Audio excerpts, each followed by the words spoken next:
Segue falando sobre a ordem de prisão domiciliar ao ex-presidente Jair Bolsonaro. E sobre esse assunto, o CNN Arena quer saber: as novas restrições à ordem de prisão domiciliar do ex-presidente Jair Bolsonaro é justa ou abusiva? Os convidados para debater esse assunto são os juristas André Marcília e também a Soraya Mendes. Cada um terá 3 minutos. Agradeço a presença dos senhores aqui no Arena com essa informação, esse break news que acaba de chegar. Vou começar com a professora Soraya. Professora Soraya, a decisão é justa ou é abusiva? Boa noite. Boa noite, Leandro. Boa noite, querida Edilene. Boa noite, Pedro. E também boa noite, Marcília, e a toda a agência da CNN. Leandro, você sabe que eu não gosto do termo justo, justiça, porque nos remete sempre a sentidos mais amplos. Mas vou me permitir utilizar hoje, sim, para dizer que é mais do que justa e adequada. Eu estava aqui também, enquanto acompanhava o noticiário aqui da CNN, fazendo a leitura, na medida do possível, da decisão. A decisão é amplamente fundamentada em fatos ocorridos ao longo desses últimos dias, muito especialmente do final de semana, dentro daqueles que são os critérios legais da necessidade que se justificam a partir, seja de risco de fuga, de algum obstáculo à instrução, à realização da instrução e investigação, que já não é mais o caso, mas da instrução penal, ou mesmo do cometimento de novos delitos. Então, dentro daqueles que são os critérios de adequação, de necessidade e também do perigo de que outras ações venham a acontecer, ela é absolutamente adequada, justa neste aspecto. E é importante também que se diga que saiu barato, de novo, aqui para utilizar a expressão popular, porque o descumprimento de medidas cautelares que saem em outras circunstâncias, envolvendo outras pessoas com menos importância, e é de se reconhecer, obviamente, a importância de um ex-presidente da República, já teriam resultado na decretação de uma prisão preventiva, que, ao final das contas, não teria por muitos dias sustentação, assim como nós já vimos em outros casos. O ex-presidente Jair Bolsonaro é uma pessoa que tem alguns problemas de saúde, demanda alguns cuidados que são cuidados específicos, e isso, assim como já aconteceu agora com o caso da decretação de prisão, não preventiva, mas já definitiva, do ex-presidente Collor, seguramente resultaria numa prisão domiciliar.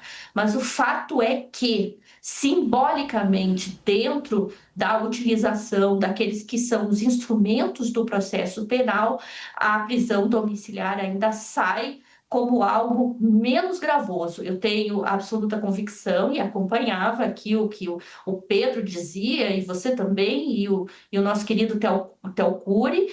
Claro que politicamente isso tem uma repercussão muito e muito maior, mas, por um outro lado, juridicamente, seria até possível a decretação de medidas ainda mais gravosas, até porque me parece, Leandro, desde hoje, quando comecei a acompanhar o noticiário da CNN e ver toda essa articulação, palavras minhas, entre publicação pelo senador Flávio Bolsonaro, depois retirada das redes a pedido da defesa, tudo isso parece muito bem arquitetado. Não quero aqui traçar nenhuma teoria da conspiração para, inclusive, vincular outros atos, mas acho que a família Bolsonaro está esticando a corda para ver até onde o Supremo Tribunal Federal vai. E, nesse aspecto, é importante que a gente diga, eu vou repetir o que já disse na semana anterior, o Supremo Tribunal Federal tem sido muito cirúrgico, porque entende o momento que nós estamos vivendo. É um momento muito peculiar e gravoso. Então, talvez a decretação de uma prisão preventiva, ainda que se sustentasse por 24, 48 horas, em um estabelecimento qualquer que fosse determinado, provocaria aquilo que os bolsonaristas querem, que é o caos no Brasil, que é a possibilidade de criar, sim, aquilo que nenhum de nós quer, que é a derrocada da nossa democracia, a instabilidade das instituições democráticas brasileiras. Professor André Marcília, a decisão é justa ou abusiva? Boa noite, obrigado pela presença. Boa noite, Leandro, boa noite, professora, boa noite a toda a audiência. Veja, qual é o crime? Qual é o descumprimento? Do que a gente está falando? A gente precisa aqui botar um pouco a bola no chão e entender o que ele fez. Ele se manifestou? Bom, então se manifestar é um ilícito? Ele se manifestou durante as manifestações de rua de domingo. Bom, as manifestações eram ilícitas? As pessoas que estavam ali nas ruas são criminosas? É disso que a gente está falando? Porque se é isso, precisamos prender todo mundo que estava nas ruas. Vamos prender todos. As milhares de pessoas que estavam nas ruas do Brasil inteiro, então, são criminosas. Se não são criminosas, qual é o crime? Não consigo entender. Descumprimento por qual razão? Uma pessoa online, ela se manifesta, e me parece que se manifestar ainda é algo que não é crime dentro desse país, porque, como a professora disse, as pessoas estão esticando, o Bolsonaro está esticando a corda com o STF, mas parece então que todos nós estamos esticando a corda ao estarmos aqui falando, ao estarmos debatendo, ao sairmos às ruas. O que seria esticar a corda nesse caso? As pessoas estavam nas ruas, o Bolsonaro fez uma participação online e essa participação online foi publicada na rede social. Bom, então o Bolsonaro não pode falar? O próprio ministro Moraes disse que ele poderia fazer participações públicas. Segundo a decisão do ministro Moraes, ele inclusive poderia estar lá na manifestação. Ele próprio disse que poderia dar entrevista, que poderia fazer pronunciamentos públicos. Qual foi o ilícito? O que ele disse que contrariou a democracia ou que atentou contra alguma coisa? Nada, absolutamente nada. Tanto que na própria decisão do Moraes não menciona o fato de estar este ou aquele conteúdo ser considerado ilícito, e sim o fato dele ter se manifestado e isso ter sido publicado por um terceiro. Então, quer dizer, ele deve ser preso porque um terceiro deliberadamente fez um ato. Ele deve ser preso se não fosse o filho, fosse qualquer um daquelas milhares de pessoas que estavam nas ruas, que publicasse aquilo nas redes sociais, ele seria punido pelo ato de um terceiro. É nesse lugar que o direito foi colocado? Ou ele vai ser punido por se manifestar?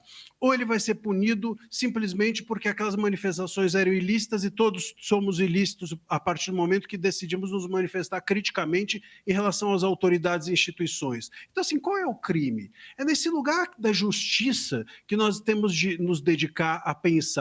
Quando a gente olha e fala isso é justo ou isso é injusto, a gente precisa primeiro entender qual é o crime, qual é o ilícito, em que lugar que nós estamos pondo a nossa democracia para dizer que ela precisa ser salva. Quer dizer, ela precisa ser salva de quê? De pessoas que saem às ruas e se manifestam? Olha o lugar dessa cautelar que o ministro colocou e é muito perigoso que a gente considere isso, entendo eu, né, que a gente considere isso lícito. Uma cautelar que uma pessoa pode ser presa se aquilo que ela fala, pensa ou diz for republicado por um terceiro. Quer dizer, então amanhã aquilo que eu digo, se um terceiro utilizar e isso for considerado por alguém algo ruim, pronto, eu serei preso em razão do ato de um terceiro. Quer dizer, é muito perigoso o lugar que a gente caminha para criminalizar, no fundo, o Bolsonaro. Acho que é injusto, acho que é inadequado, acho que a gente está esticando sim a corda da democracia, mas não o Bolsonaro, e sim o STF. Ok. Deixa-me conceder um minuto para cada um para a gente tratar desse assunto para encerrar o nosso debate. Professora Soraya? Olha, Leandro, na verdade, o Bolsonaro, ele descumpriu aquelas que eram as determinações anteriores do ministro Alexandre de Moraes, referendadas todas elas pelo colegiado da primeira turma da nossa Corte Constitucional. Ou seja, havia a determinação expressa de que ele não se utilizasse nem das redes sociais dele, nem das redes sociais de terceiros e, muito especialmente, óbvio, das redes sociais que são dos seus filhos, para que pudesse provocar manifestações que sejam manifestações destinadas, sim, à balbúrdia e a atos como aqueles que nós vimos no 8 de janeiro. Não vamos nos esquecer que os bolsonaristas estão urdindo uma manifestação pelo Brasil de caminhoneiros, buscando parar o Brasil através de ações que até esse momento ainda não foram por nós vistas durante o período democrático pós-1988.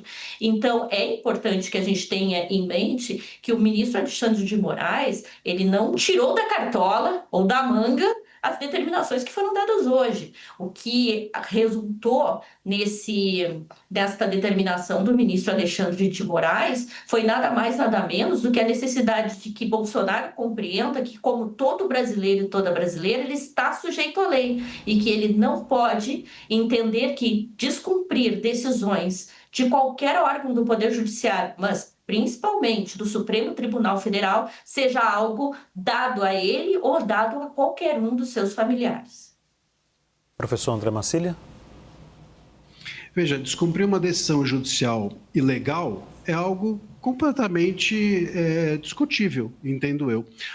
Veja só, qual é a diferença do filho dele republicar uma mensagem dele ou um terceiro que não seja o filho dele? Como é que a gente vai saber quem que tem qual intenção? E qual a diferença de um terceiro republicar a mensagem dele ou um veículo de imprensa? Então, o veículo de imprensa, ele pode republicar, mas o filho não pode. O filho não pode, mas um terceiro pode. Em que lugar da lei que está isso? Em que lugar da Constituição está essa relativização da liberdade de expressão? Em que lugar da Constituição, professora, que balbúrdia é se manifestar, ou que manifestar-se pode gerar balbúrdia, ou que balbúrdia pode gerar o dia 8? E outra, em nome do dia 8, a gente vai relativizar a liberdade de expressão dentro do país e chamar isso de democracia? É nesse lugar que nós estamos? É isso que a gente vai permitir? A gente precisa tomar muito cuidado com o que a gente está chamando de ordem judicial e acreditando que ela deve ser cumprida independente dela dialogar ou não com a Constituição. Veja, se um ministro ele dá uma ordem judicial, essa ordem judicial ela extrapola a Constituição, ela está para além da Constituição, não somos nós que ao descumprirmos a ordem estamos errados, é o ministro que está errado ao descumprir a Constituição. A gente precisa colocar a bola no chão e entender bem em que momento que nós estamos no país. Porque pelo receio do dia 8, pelo receio D, nós estamos acabando com as liberdades individuais desse país e que a soma dessas liberdades é que é a democracia. A democracia não é o que diz ou deixa de dizer um ministro, o que diz ou deixa de dizer uma ordem de um juiz. O que é a democracia é justamente a soma de liberdades individuais que permitem que a gente construa um debate público. Deixe-me ouvir rapidamente a professora Soraya, porque o professor falou 2 minutos, a professora Soraya falou 1 minuto. Professora? Olha, professor Marcília, eu recebo todas essas suas palavras com grande surpresa, até porque o nosso debate sempre foi dentro dos limites da ordem jurídica. Dizer que qualquer brasileiro ou brasileira que se sinta injustiçado por uma decisão do Poder Judiciário brasileiro, ou mesmo, ou melhor, mais ainda, da Corte Constitucional Brasileira, o legitima a fazer o que quiser, é colocar toda a ordem jurídica por terra. É dizer que neste país não existem instituições. É dizer que neste país, como disse o ministro Alexandre de Moraes, o Supremo Tribunal Federal, para ser legítimo, deve se submeter aos interesses de milicianos que atuam contra as instituições democráticas. Acho que é muito grave, mas, por um outro lado, me parece bastante interessante que venha à tona exatamente quais são as intenções de quem defende este tipo de posicionamento. Neste país, há lei, há uma Constituição, há instituições e essas instituições precisam ser respeitadas. O procedimento para que nós contestemos as decisões judiciais é por dentro do sistema judicial, não é afrontando o sistema judicial. Ok, deixe-me conceder 30 segundos agora ao professor. Rapidamente, 30 segundos. Eu vou pedir para não ultrapassar, professor, porque senão a gente não vai conseguir finalizar o debate. Perfeito. Não, só deixar claro que eu não disse que as pessoas devem simplesmente descumprir as ordens judiciais. O que eu quis dizer é o seguinte, que as ordens judiciais têm que ser cumpridas, que as ordens judiciais têm que ser discutidas, os advogados têm que encontrar os seus recursos adequados, sejam quais forem. Agora, dentro de um debate como